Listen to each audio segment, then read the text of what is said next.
بسم اللہ الرحمن الرحیم۔ محترم ناظرین، سائنس کی نظر میں تدفین کے ایک دن بعد یعنی ٹھیک 24 گھنٹے بعد انسان کی آنتوں میں ایسے کیڑوں کا گروہ سرگرم عمل ہو جاتا ہے جو مردے کے پخانہ کے راستے سے نکلنا شروع ہو جاتا ہے، ساتھ ناقابل برداشت بدبو پھیلنا شروع کرتا ہے جو کہ دراصل اپنے پیشہ کیڑوں کو دعوت دیتے ہیں۔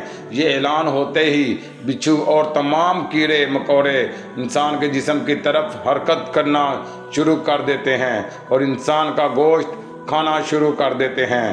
تدفین کے 3 دن بعد سب سے پہلے ناک کی حالت تبدیل ہونا شروع ہو جاتی ہے۔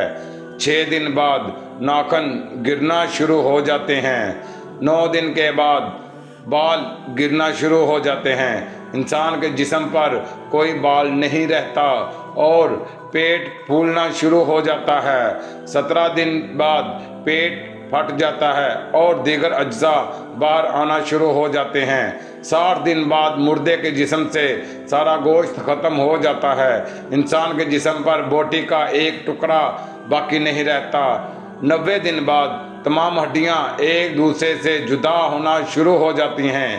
1 سال بعد ہڈیاں بوسیدہ ہو جاتی ہیں اور بالآخر جس انسان کو دفنایا گیا تھا اس کا وجود ختم ہو جاتا ہے۔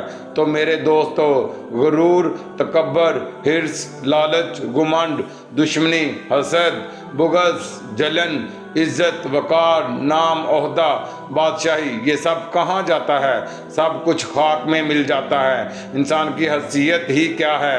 مٹی سے بنا ہے، مٹی میں دفن ہو کر مٹی ہو جاتا ہے۔ 5 یا 6 فٹ کا انسان قبر میں جا کر بے نام و نشان ہو جاتا ہے۔ دنیا میں اکڑ کر چلنے والا، اپنے آپ کو طاقتور سمجھنے والا، دوسروں کو حقیر سمجھنے والا، دنیا پر حکومت کرنے والا، قبر میں آتے ہی اس کی حیثیت صرف مٹی رہ جاتی ہے۔ لہذا انسان کو اپنی ابدی اور ہمیشہ کی زندگی کو خوبصورت اور پرسکون بنانے کے لیے ہر لمحہ فکر کرنی چاہیے، اللہ کو یاد کرنا چاہیے، ہر نیک عمل اور عبادت میں اخلاص پیدا کرنا چاہیے اور خاتمہ بالخیر کی دعا کرنی چاہیے۔